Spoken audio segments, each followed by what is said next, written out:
नमस्कार, आप देख रहे हैं कंज्यूमर स्किल। मैं हूं आपके साथ कविता थपलियाल और आज का मुद्दा आज मन से जुड़ा है और एक विचार से जुड़ा है जो सिर्फ बदल दे तो सेहत सुधर जाए। जी हाँ, 5 देशों में एक रिसर्च हुई है जिसमें सामने आया है कि जब आप माफ़ करना सीखते हैं तो दिल, दिमाग और सेहत अच्छा रहता है, अच्छी रहती है। हर किसी की ज़िंदगी में कभी ना कोई दुख ज़रूर आता है और फिर उसी दुख दर्द के जीते हुए लोग निराशा में चले जाते हैं, लेकिन उनको माफ़ नहीं करते, जिसका नुकसान दूसरे को कम, हमको, अपने आप को ज़्यादा होता है।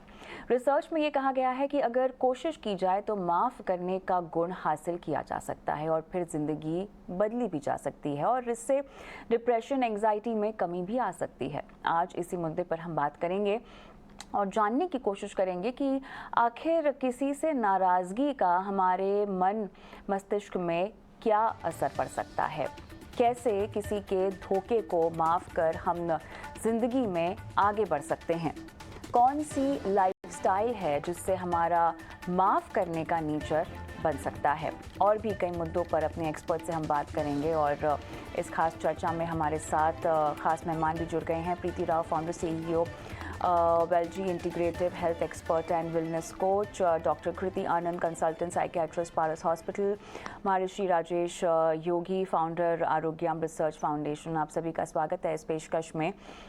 और डॉक्टर कृति, आपके पास आऊँगी सबसे पहले, क्योंकि माफ़ करना हालांकि सुनने में बड़ा आसान लगता है लेकिन करने में बहुत मुश्किल होता है, क्योंकि बहुत सारी चीज़ें होती हैं, बहुत सारे अलग अलग पहलू होते हैं, बहुत सारे कारण होते हैं जिसकी वजह से आप किसी शख्स को माफ़ नहीं कर पाते हैं और एक लाइफ लॉन्ग ग्रज लेकर चलते हैं।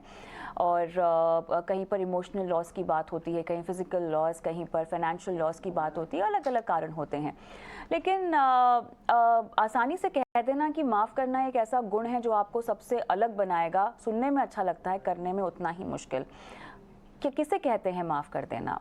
सॉरी बोलकर कोई आपसे माफ़ी मांगे उसको माफ़ कर देने को माफ़ी देना कह देते हैं, या बिना सॉरी मांगे भी अगर कोई अपनी गलती नहीं मान रहा है तब भी उसको माफ़ कर देना, माफ़ी देना कहते हैं। तो forgiveness is basically an art.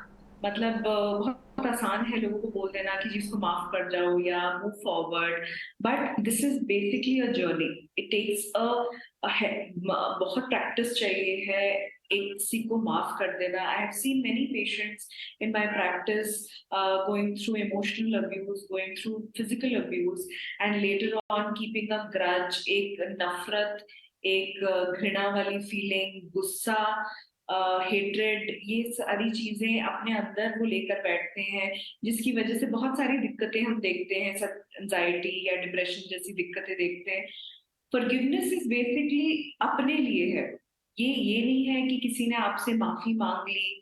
हाँ, अगर किसी ने माफी मांग ली तो फॉरगिवनेस जरूर आसान हो जाता है करना, बट फॉरगिवनेस अपने लिए है। वो एक आर्ट है जिससे आप एक पीस अपने आप से अटेन करते हैं, जिससे आपको संतुष्टि मिलती है और आप आगे मूव फॉरवर्ड कर सकते हैं। तो ये एक आर्ट है जो कभी कभार दिन लग जाते हैं या साल भी लग जाते हैं इसको सीखने में। कभी sometimes it takes years of therapy to forgive someone because and to become that, मतलब इनडिफरेंस वाली फीलिंग आनी चाहिए। वो हेट्रेड, वो घृणा, वो निकालना अपने दिल से कभी कभार बहुत मुश्किल हो जाता है बहुत लोगों के लिए। चलिए, सही कह रहे हैं आप, लेकिन जैसा कि आपने कहा ये एक आर्ट है। आर्ट से भी ज़्यादा मुझे लगता है कि ऐसी ज़रूरत है जो इंसान को अपनी ज़िंदगी में, जैसे उनकी उम्र बढ़ती है, जैसे समाज को लेकर समझ बढ़ती है, वैसे ही अपने आप को समझने की समझ उनको बढ़ानी होगी। प्रीति, आप एक हेल्थ एक्सपर्ट हैं, वेलनेस कोच हैं। किसी को माफ़ नहीं कर पाना आपकी फ़िज़िकल हेल्थ पर किस तरह से ट्रांसलेट होता है, ज़रा ये बताएं। धन्यवाद मुझे इस प्रोग्राम में बुलाने के लिए, और ये बहुत ही महत्वपूर्ण टॉपिक है जिस पे हम सब लोग आज चर्चा कर रहे हैं। देखिए, forgiveness is directly related with our health. जब हम फॉरगिव नहीं करते हैं तो ये हमारे blood pressure, heart health, cholesterol level, stress, anxiety, sleep, ये सारी चीजों को अफेक्ट करता है। अगर हम देखा जाए बॉडी में एक सिस्टम है जिसका इस सिस्टम को कहा जाता है the nervous system. Nervous system के दो पार्ट्स होते हैं, पैरासिम्पथेटिक सिस्टम और सिंपथेटिक सिस्टम। पैरासिम्पथेटिक सिस्टम को कहा जाता है rest and relaxation, sympathetic system को कहा जाता है फाइट और फ्लाइट सिस्टम। जब हम कांस्टेंट स्ट्रेस में रहते हैं, और एक्चुअली फॉरगिव ना करना is also state of anxiety, stressful for somebody.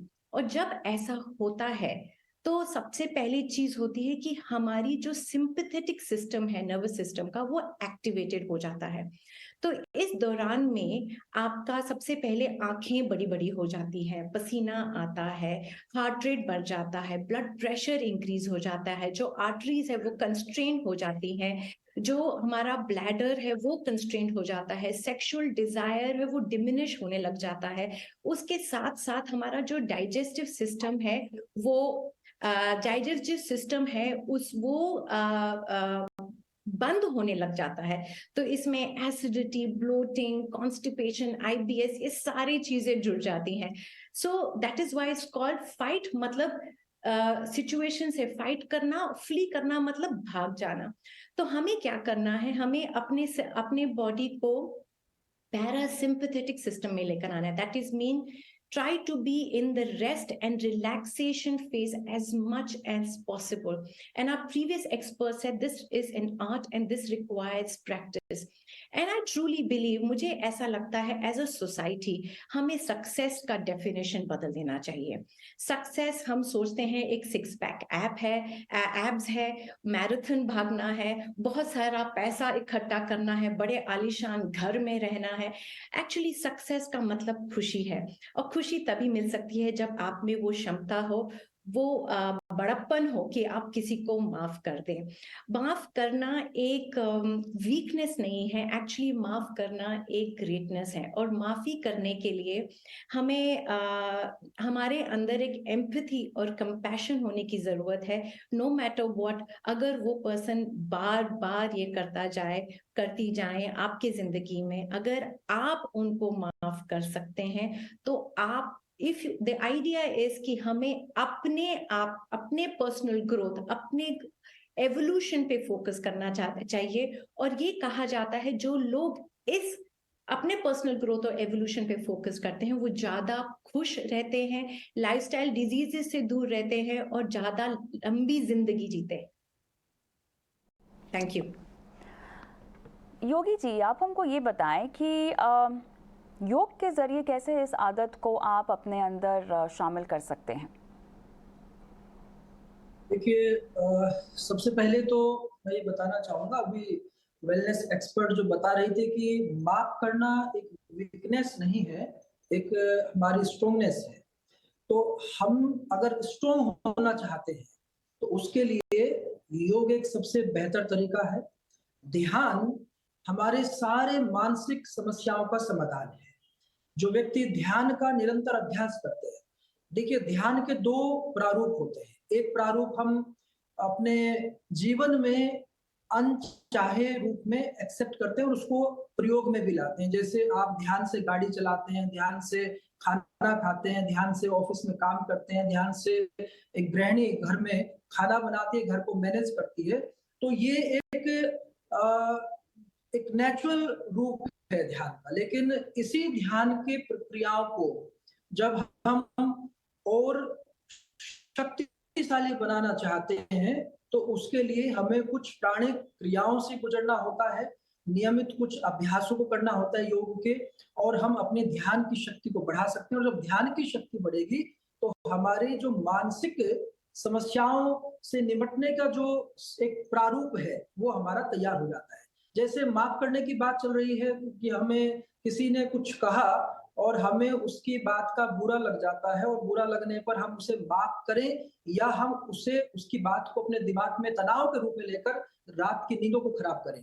तो दोनों में से ऑप्शन निर्णय व्यक्ति का होता है, और वो निर्णय तभी आप कर पाते हैं जब आपके अंदर क्षमताएं होती है निर्णय लेने की। नहीं तो सामान्य स्थिति में व्यक्ति कोई अपना आपका किसी को कुछ कह देता है, कोई गलत शब्द बोल देता है जो आपको बुरा लग जाता है, और कई बार किसी ने कुछ कहा और आपको बुरा ही नहीं लगता, वो स्थिति आपके माइंड की स्थिति होती है, आपकी अपनी स्थिति होती है।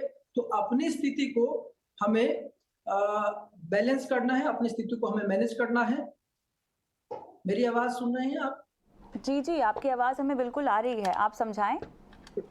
जी, तो हमें अपनी स्थिति को मैनेज करना है, हमें सामने वाले व्यक्ति को मैनेज नहीं करना, हमें अपने आप को मैनेज करना है। उसके लिए नियमित रूप से प्राणायाम का अभ्यास करें, प्राणायाम में नाड़ी शोधन प्राणायाम का अभ्यास करें, उद्गीत ध्वनि जो ओमकार प्राणायाम है उसका अभ्यास करें, भ्रामरी प्राणायाम का अभ्यास करें, जिससे हमारी बॉडी के अंदर एक जो एनर्जी का बैलेंस होता है, हार्मोनल बैलेंस रहता है हमारी बॉडी के अंदर।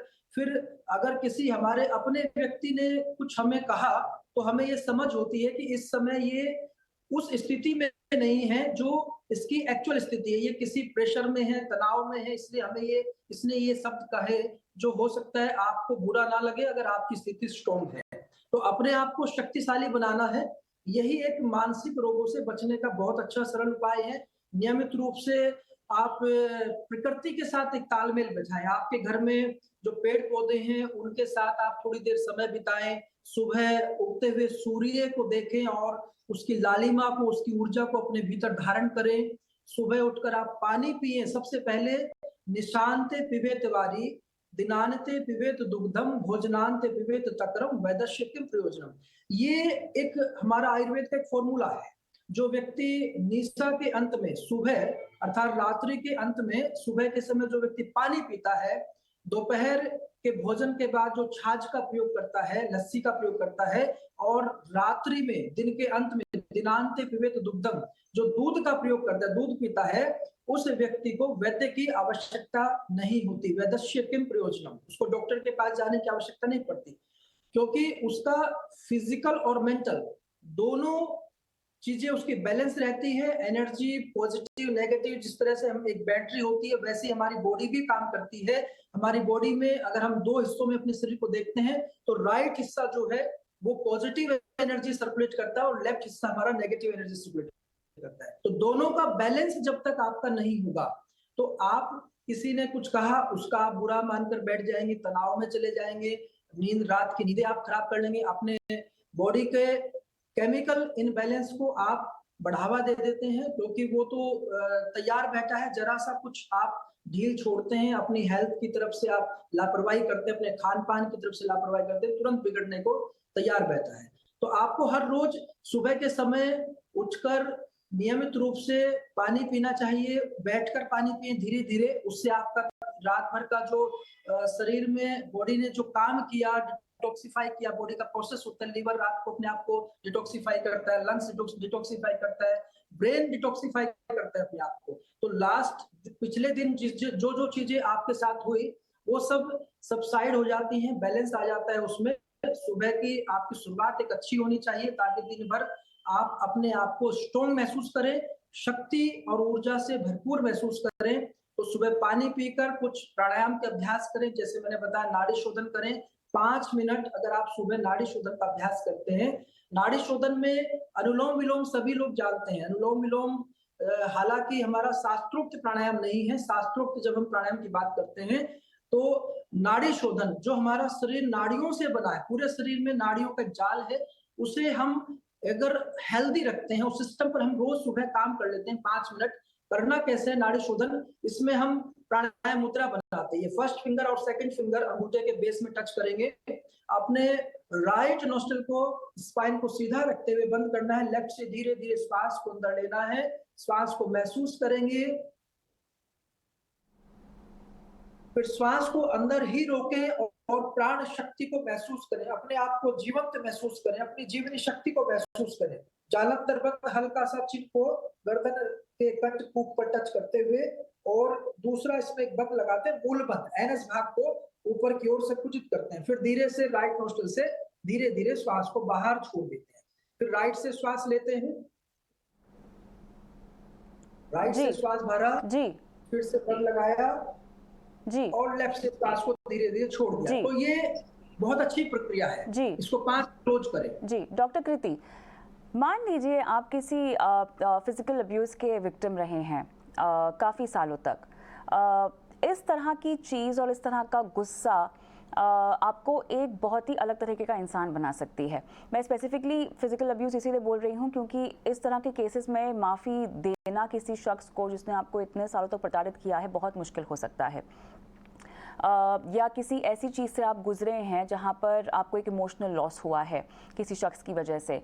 ये केसेस एक ट्रॉमा के केसेस होते हैं और यहाँ पर माफ़ करना तो बहुत दूर की बात है, आपको अपने आप पर काबू पाना बहुत ज़रूरी हो जाता है क्योंकि सिर्फ माफ़ी एक एस्पेक्ट है, लेकिन उससे पहले जो नफ़रत है आपके अंदर एक इंसान को लेकर, एक शख्स को लेकर, उसे ख़त्म करना बहुत ज़रूरी हो जाता है। ये केसेस कितने जटिल हैं और इन केसेस में माफ़ी कैसे दी जा सकती है? मैंने बहुत फिजिकल अब्यूज या इमोशनल अब्यूज वाले केसेस देखे हैं which takes a very very long time for the person to understand the feelings. सबसे इम्पोर्टेंट होती है जब किसी के साथ फिजिकल अब्यूज या इमोशनल अब्यूज हुआ होता है तो अपनी फीलिंग्स को आइडेंटिफाई करना। कभी कभार हमने देखा है कि बहुत मेजॉरिटी ऑफ द फीलिंग्स होती हैं। सबसे पहली फीलिंग कि हमारे साथ ही ऐसा क्यों हुआ, एक गिल्ट वाली फीलिंग कि हो सकता है मेरी वजह से ही मेरे साथ ऐसा हुआ। बहुत बार ऐसा होता है कि फिजिकल अब्यूज किसी अपने ने नहीं किया होता है and the patient goes and tells it to the near and dear ones या family members, usually mother, and mother ने कभी कभार because of other पर्सनल और फैमिली प्रेशर्स उसका साथ नहीं दिया होता है या उसे नहीं समझा होता है, तो उस टाइम पे बहुत मुश्किल हो जाता है पेशेंट के लिए अपने फीलिंग्स को ही आइडेंटिफाई करना। तो उसी में बहुत टाइम लग जाता है कि पेशेंट अपनी फीलिंग्स को आइडेंटिफाई करे कि वो किस किस चीज में हीलिंग चाहिए, वो कौन सी फीलिंग हटाना चाहता है और आप किसको माफ करना चाहते हो। माफी देना इसका ये मतलब नहीं है कि आप वो इंसिडेंट भूल जाओ या आप दोबारा उनसे बात करने लग जाओ या आप ऐसा सोचो कि कभी ऐसा जिंदगी में हुआ ही नहीं। माफी देना एक प्रोसेस है जिससे आप अपने से पीस में आ जाते हैं। आप ये सोचना बंद कर देते हैं कि जिंदगी में ये हमारे साथ ही क्यों हुआ, या वो जो गुस्सा, वो नफरत, वो जो बार बार याद आने वाली जो फीलिंग है और एंजाइटी वाली फीलिंग है या डिप्रेस करने वाली फीलिंग है, उससे छुटकारा पाना बेसिकली वो फॉरगिवनेस है कि आप अपने लाइफ पे फोकस कर रहे हो, आप उस एक्ट पे फोकस नहीं कर रहे हो जो आपके साथ कभी हुआ और जिसने आपको इतनी चोट पहुंचाई है।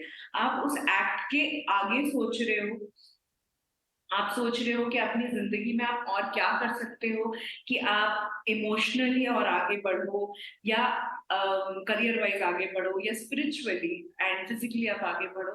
वो सारी चीजों को हम फॉरगिवनेस नहीं कहते हैं। हम फॉरगिवनेस सिर्फ एक उस इंसान को नहीं कहते कि जिसने आपके साथ कुछ बुरा किया है। It is a whole event which needs to be, जिससे आप मूव ऑन कर सकते हैं, उसको हम बेसिकली फॉरगिवनेस कहते हैं। कभी कभार ये बहुत लंबा टाइम लेती है and if someone is going through a physical और इमोशनल अब्यूज, एक मेंटल हेल्थ एक्सपर्ट से या एक काउंसलर से एडवाइस लेना या थेरेपी लेना बहुत इंपॉर्टेंट हो जाता है कि अब वो अपनी ही फीलिंग्स को आइडेंटिफाई कर सके और उससे मूव ऑन होने में उनको आसानी हो कि वो अपने लाइफ पे फोकस कर सके। प्रीति, अभी हमें ये बताएं कि ऐसी कौन सी चीज़ें अपने लाइफस्टाइल में आपको इंश्योर करनी चाहिए कि आप कभी वो माफ़ी देने या किसी को माफ़ करने की स्टेज तक पहुँचे ही नहीं। किस तरह का इंसान आपको बन जाना चाहिए या किस तरह से आपको जीना चाहिए ताकि किसी से आपको माफ़ी की उम्मीद रखनी ही ना पड़े। कैसा इंसान बना जा सकता है? देखिए, फर्स्ट ऑफ ऑल जो हम हैं बेसिकली हमारे जिंदगी को देखने का नजरिया हमें बदलना चाहिए। बिकॉज सबसे पहले चीज, जो भी कोई भी सिचुएशन हमारे आसपास हो रही है, सबसे पहले हम उसे अपनी नजरों से देखते हैं, फिर उसको अपने दिमाग से समझने की कोशिश करते हैं। So the front part of the brain is called the pre frontal cortex. This is the seat of logical thinking. इसके बाद हमारे ब्रेन का सेंट्रल पार्ट आता है। यहाँ पे किसी जगह पे, यहाँ अगर आप कुछ एक सुई या कुछ लंबा सा स्केल अपने कान में घुसाएंगे तो बिल्कुल जहां पे वो इंटरसेक्ट करेगा उसको लिम्बिक ब्रेन कहा जाता है। तो limbic limbic brain is a seat of emotions. यहाँ पे हर तरह के emotions, happiness, sadness, inability to forgive, ability to forgive, arousal, excitement, surprise, all kinds of emotions are felt in the limbic brain. At the seat of our brain is something called the reptilian brain. Reptilian brain is responsible for our bodily reactions. इसका मतलब पसीना आना, blood pressure बढ़ना, heart rate बढ़ना, you know, all of these are bodily functions. So क्या होता है, मैं आपको एक एग्जांपल देती हूँ.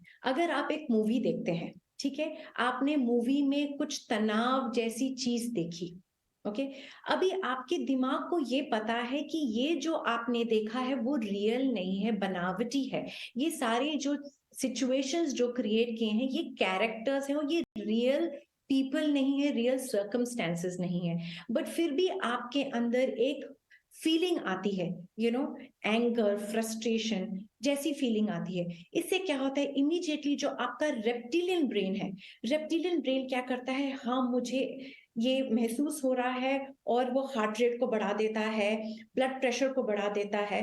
तो जब हम कॉन्स्टेंटली एक सिचुएशन तनाव, बिकॉज जब हम फॉरगिव नहीं कर पाते, दैट मीन्स हम एक कॉन्स्टेंटली एक स्ट्रेसफुल, एक तनाव जैसी सिचुएशन पे हैं, तो जो हमारे रेप्टिलियन ब्रेन है वो कभी काम डाउन नहीं होता, वो एक रिलैक्स स्टेज पे नहीं आता. हमारा नर्वस सिस्टम, जिसको मैंने बोला एक रिलैक्स और रेस्ट स्टेज में नहीं आता, वो कॉन्स्टेंटली फाइट और फ्लाइट, वो हमेशा जैसे केवमेन्स होते थे, उनके सिचुएशन में स्ट्रेस क्या होता था, एक आदमी मतलब उसको एक एनिमल ने अटैक किया और उसको भागना है, ठीक है, या तो वो भागेगा या तो वो उसके साथ अटैक करेगा. उस जमाने का स्ट्रेस वो होता था. आज के जमाने के स्ट्रेसेस हैं, मुझे लगता है 3 चीजें, our inability to decide in life, क्योंकि हम बहुत इनडिसाइसिव हो गए हैं. दूसरी चीजें हैं कि हमारे पास खूब सारे डेडलाइंस हैं. तीसरी चीजें हैं रिलेशनशिप्स में तनाव. तो अब जब हम कांस्टेंट स्टेट ऑफ डिस्ट्रेस होता है, तो हमारा बॉडी इसको संभाल नहीं पाता है, तो इसके एडवर्स इफेक्ट्स होते हैं और हारे सारे बायोमार्कर्स आपके इफेक्ट होने लग जाते हैं. So it is the way to illness, you know, is the path to illness and sickness, and sometimes can also lead to dire consequences. So what is it that we have to do? We have to change the way we perceive the world. हम ये सिर्फ हम कर सकते हैं. और ये कैसे आ सकता है, गुरुजी ने अभी बताया, awareness, creating mindfulness, you know, having presence. अगर आज मेरे साथ किसी ने कुछ कहा और मुझे अच्छा नहीं लगा, क्या मैंने उसे उस चीज को तभी महसूस किया, मैंने क्या उसको इफेक्टिवली कम्युनिकेट किया? क्योंकि आजकल की डिजिटल एज में हमें अपनी भावनाओं के बारे में ना समझ है और ना हम उसको अच्छी तरह से कम्युनिकेट कर पाते हैं किसी और को. मैं आपको आज जी एक बिल्कुल बहुत ही नहीं, अच्छा, तो बिल्कुल नहीं, सवाल यहाँ पर फिर यही उठता है कृति कि क्यों हमें अपने आप से परिचय नहीं है, हम क्यों अपने आप को नहीं समझते हैं, हम क्यों अपने आप को नहीं जानते हैं. ये कहीं ना कहीं मेरे ख्याल से एक बहुत बड़ा सवाल है. ये हमारी अपब्रिंगिंग, हमारी स्कूलिंग, हमारे एक्सपोजर, ये तमाम चीज़ों पर सवाल खड़े करता है. क्यों हम अपनी परवरिश में इतने अवेयर नहीं हो पाते हैं, क्यों हम अपनी स्कूलिंग में इतने अवेयर नहीं हो पाते हैं. समाज को समझने की तमाम नसीहतें हमें दी जाती हैं, समझाइश दी जाती है, पढ़ाई लिखाई दी जाती है, लेकिन अपने अंदर झांकने को लेकर कोई तालीम नहीं है. 2 चीजें होती है. एक होती है हमारा IQ, which is intelligence quotient, and second thing is EQ, emotional quotient. तो IQ के लिए पेरेंट्स हो गए या हमारी सोसाइटी होती है वेरी बॉदर्ड कि हमारा बच्चा कितना इंटेलिजेंट है या वो स्कूल में इतना अच्छा परफॉर्म कर रहा है, बट हम कहीं ना कहीं EQ को भूल जाते हैं. That is our emotional quotient. How we deal with people, how we deal with our emotions as well as others' emotions. तो कहीं ना कहीं हम इसमें बहुत लैक करते हैं, just because we are concentrating just on our curriculum. हर रोजमर्रे की जिंदगी हमें किस तरीके से बिहेव करना है, हम जब आपस में बात कर रहे हैं हमें वो एम्पैथी किस तरीके से रखना है, अपनी एक्सपेक्टेशंस को किस तरीके से रखना है कि हमें हर चीज में चोट कम पहुंचे, या हमें कैसे इमोशनल इंडिपेंडेंट होना है सो दैट हमें कोई इतना हर्ट ना कर जाए कि जिससे हमें एंजाइटी, डिप्रेशन या हमारे मानसिक हेल्थ को हमारे प्रॉब्लम हो. So emotional quotient is a very very important thing which I think we forget when we are growing up, या हम अपने बच्चों को देना भूल जाते हैं. तो ये बहुत ही, हम किस तरीके से रिकॉग्नाइज करें अपने फीलिंग्स, हम किस तरीके से दूसरों की फीलिंग्स रिकॉग्नाइज करें, हम कैसे उनके जूते में फिट होकर देख सके कि हो सकता है कि वो किस चीज से गुजर रहे हैं, या हो सकता है कि वो भी कोई मानसिक रूप से डिस्टर्ब्ड हो, जिसकी वजह से वो आपको हर्ट कर रहे हैं या आपको प्रॉब्लम आ रही है. तो इमोशनल क्वोशंट को भी डेवलप करना should be um in the upbringing which is usually not there. चलिए,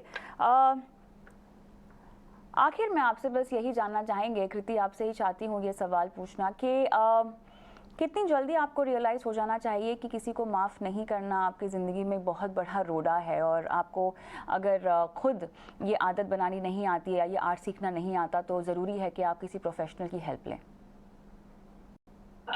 मेरे ख्याल से अगर आप किसी को नहीं माफ कर पा रहे हो और वो आपको बहुत ज्यादा सता रहा है, इस हद तक आप उसको ओवर थिंक कर रहे हैं कि आप अपने सोशल लाइफ में अच्छा नहीं कर पा रहे हैं, या आप अपने रिलेशनशिप्स में वो गुस्सा या वो कड़वाहट ला रहे हैं, या आप नए रिलेशनशिप्स में, या आपको कभी कभार ये लगने लग गया है भगवान से विश्वास उठ गया है, या ये लगने लग गया है कि गिल्ट फीलिंग आने लग गई है, और आप हमेशा उस चीज के बारे सोचते रह रहे हैं और डिस्टर्ब्ड हो रहे हैं, तो I feel that you should take the help of mental health expert. Because कभी कभार हमें नहीं समझ आता कि हम अपने फीलिंग्स से किस तरीके से बाहर निकले. हम उसी विशियस साइकिल में घूमते रह जाते हैं, हम वही सोचते लग जाते हैं एक के बाद एक उस इवेंट के बारे, जैसे जैसे वो हुआ. बट अगर कहीं पे भी ऐसी फीलिंग्स आ रही है, ओवर थिंकिंग हो रही है, या एंजाइटी जैसी दिक्कतें आ रही है, डिप्रेशन, लो मूड हो रहा है, नींद की दिक्कत आ रही है, आप बार बार उसी चीज को सोच रहे हो, और आप अपने नए रिलेशनशिप में ट्रस्ट नहीं कर पा रहे हो, या वो कड़वाहट के साथ आप कोई भी रिलेशनशिप में इरिटेबल हो रहे हो, आपको गुस्सा ज्यादा आने लग गया है, आपका बिहेवियर चेंज हो रहा है, then it is high time that you should go to a mental health expert and take suggestion. चलिए, बहुत ज़रूरी है माफ़ कर देना ज़िंदगी में, और इसको कैसे अमल में लाना चाहिए, इसके तमाम टिप्स दर्शकों को आज देने के लिए आप सभी का बहुत बहुत धन्यवाद. मुझे भी इजाज़त दें. नमस्कार.